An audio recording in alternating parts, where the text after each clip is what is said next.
Hello army, কেমন আছো সবাই? আশা করি সবাই ভালো আছো, আর আমিও এখন ভালো আছি।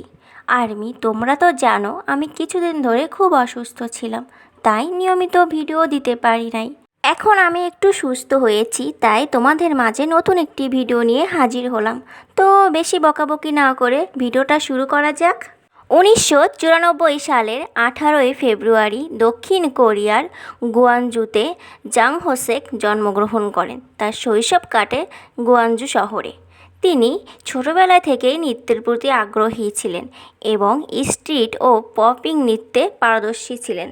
তার পরিবারে বাবা মা এবং একজন বড় বোন রয়েছেন। তার বড় বোন একজন ফ্যাশন ইনফ্লুয়েন্সার। জেহোফের ছোটবেলা থেকেই নাচের প্রতি প্রবল আগ্রহ ছিল। তিনি স্ট্রিট ড্যান্স এবং পপিং নাচের মাধ্যমে তার নাচের যাত্রা শুরু করেন। স্কুলে তিনি ছিলেন একজন ভালো ছাত্র। তিনি তার পড়াশোনার পাশাপাশি নাচের চর্চা করতেন। জেহোপ 2013 সালে বিটিএসে যোগ দেন।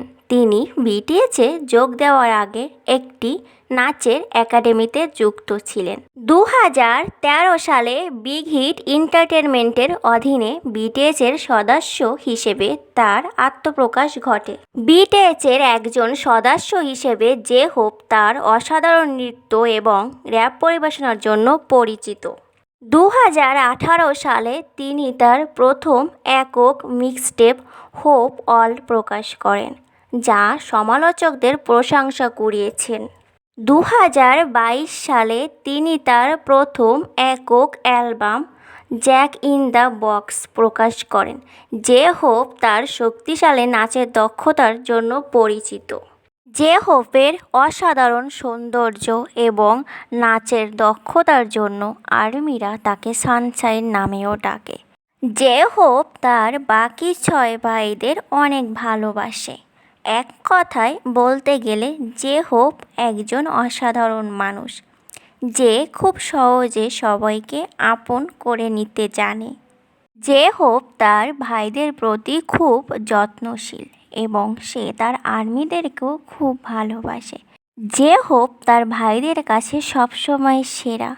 কে কী বলল আর কে কী বলল না সেটা দেখার বিষয় না, কারণ সে তার ভাইদের কাছে সবসময় সেরা। অচেনা 7টি ছেলের বন্ধন সত্যি অনেক সুন্দর ও মধুর। আর্মিরা, আজকের ভিডিওটি তোমাদের কাছে কেমন লেগেছে? যদি ভিডিওটি ভালো লাগে তাহলে like, comment, share and copy link করে দেবে। আর যারা চ্যানেলে নতুন আছো প্লিজ চ্যানেলটি সাবস্ক্রাইব করে বেল আইকন বাটনটি টিপে দেবে। ধন্যবাদ সবাইকে।